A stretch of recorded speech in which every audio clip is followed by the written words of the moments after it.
The head of Doge, Elon Musk, called USAID a criminal organization and added that it is time for it to die. Do you agree with that? They have basically evolved into an agency that believes that they're not even a U.S. government agency, that they are a global charity, that they take the taxpayer money and they spend it as a global charity, irrespective of whether it is in the national interest or not in the national interest. One of the most common complaints you will get if you go to embassies around the world from State Department officials and ambassadors and the like is USAID is not only not cooperative, they undermine the work that we're doing in that country. They are supporting programs that upset the host government for whom we're trying to work with on a broader scale and so forth.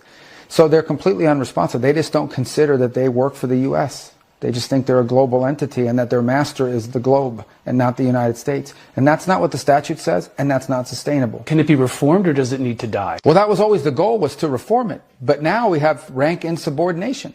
Now we have basically an active effort where their basic attitude is we don't work for anyone. We work for ourselves. No agency of government can tell us what to do.